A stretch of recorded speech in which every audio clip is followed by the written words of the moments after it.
O tema é sobre todo sobre o entroido, verdad? Vale.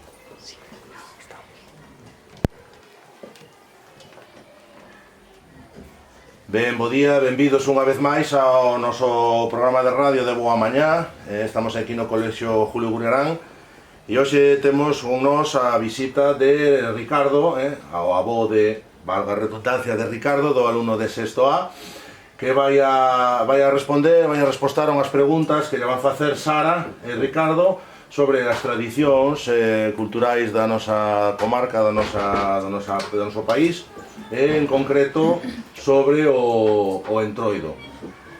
Sin máis, por darle as gracias por ter asistido a esta entrevista, e damos paso aos periodistas de hoxe, Sara e Ricardo. Veña, cando que irades. Hola, bo día, Ricardo. Bo día. Como pertences a ese grupo de sabios que son os avós, vamos a facerche unhas preguntas en torno a como se celebra o entroido antigamente. Moi ben. Comecemos. Moi ben, como que irades. Ricardo, a ti gustache o entroido? Sí, sí me gusta moito. Como eran os entroidos antigamente? Pois na época que eu era rapaz, como sodes vos hoxe, teñámoslo bastante restringido porque era a época que vivía o franquismo. Disfrazabaste e eso, pero teñalo que facer prácticamente as escondidas.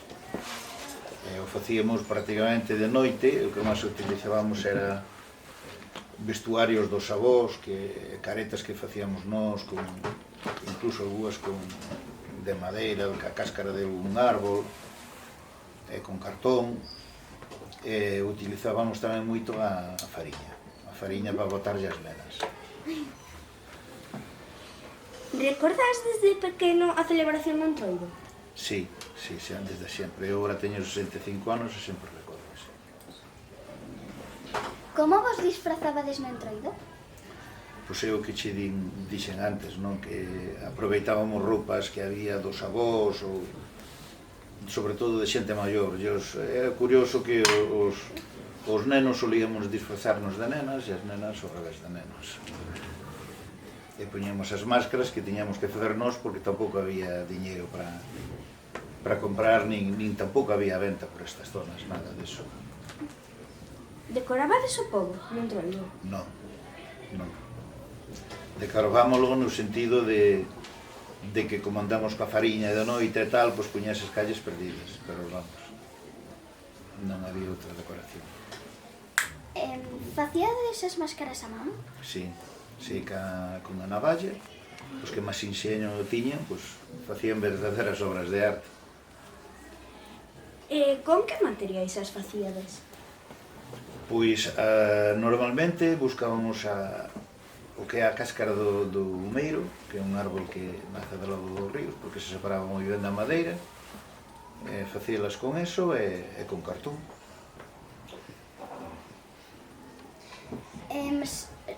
Tamén tirabais fariña como se fai nalgúns lugares? Sí. Sí, era o que utilizábamos prácticamente, só a fariña. Ricardo, xa que ti eres de Arcos e ali hai tantas covas, facíades festa pola noite nas covas, o día do entroido? Sí, eso era sagrado. Todas as noites, fines de semana, entroido, festivos, así tal, pois xuntámonos unha vez na cova de un compañeiro, outra vez na dos pais de outro, cerrábamos a porta e ali estábamos hasta a madrugada, claro. Xuntámonos todos os rapaces, pasábamoslo a nosa maneira bastante ben. Antigamente facíase comparsa polo pobo? Non. Normalmente os nenos xuntábamos e íbamos por todas as casas, non? Intentamos onde había nenas e intentábamos botarlle a fariña, pero non comparsas non facíamos. Cal foi o disfraz que máis che gustou de todos os que puxeches na túa vida? O do meu avó, precisamente, con as galochas, unhos pantalóns daqueles que había de pana de antes, o chaleco, e, bueno, depois fixe unha especie de peluca e eso. E quizás foi o que máis me gustou e dos poucos que tuve. Podes dicirnos os instrumentos que tocabades no entroido? Pois, normalmente, algús a gaita que teñan, ou a cornetas, e cousas así, se entendes. Agora vamos deixar paso a unhas preguntiñas que temos para ti sobre o teu pobo. Comecemos! No teu pobo temos entendido que tedes unha ruta chamada a Ruta do Regueiro. Sí. Podrías contarnos un pouco sobre ela? Bueno, pues non sei, unha ruta moi bonita para facela sobre todo no verán, porque vas todo o rato á sombra, do lado da auga. E nada, é unha ruta que nós de nenos conocíamola, pero houve uns anos que se deixou perder. Entón, ahora un grupo de xóvenes, xente xoven do povo, pues, limpou a parte do arroyo. E nada, para que a xente empezaron a facer propaganda deso e tal, para que a xente empezara a ir outra vez. Un maestro, David, tamén se preocupou moito deso, que quizás é a persona que máis traballa polo povo hoxe. E gustache moito esa ruta? A mí si, fixena varias veces e relaxome moito cando vou por ali. Además, recordo a miña niñez, cando de pequenos non nos deixaban ir ao río e bañábamos no arroyo, e incluso íbamos coller truitas e cousas desas.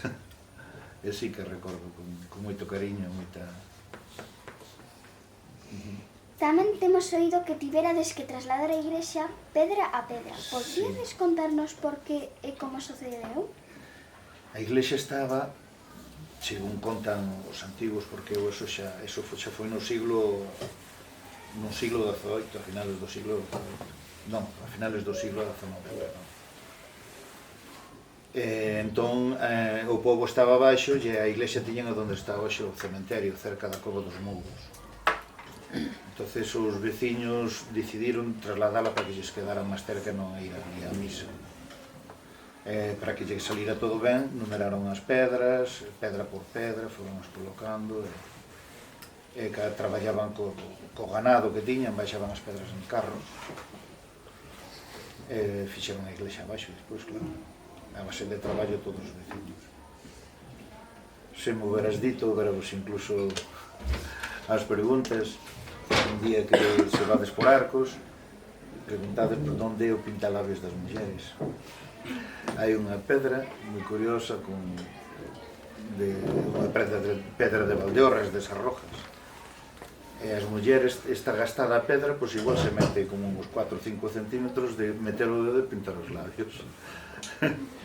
Haber feito unha fotografía, senón un día ide, é curioso. E agora queríamos preguntarche se tiñades algunha tradición máis noutra época do ano. Si, a noite que quizás máis celebrábamos era de San Xoán,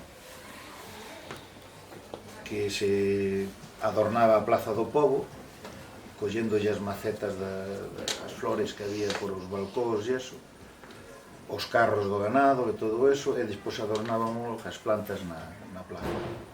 E pasábamos moi ben esa noite, sí. E algo trastada que facíamos, bueno.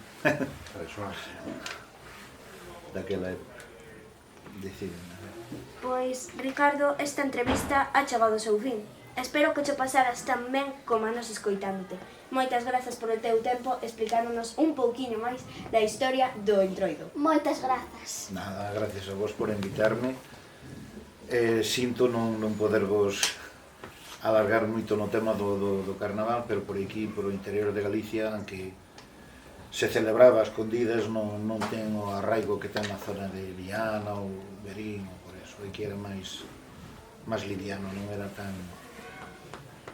Pero bueno, un pouco que hai, encantado. Moitas gracias.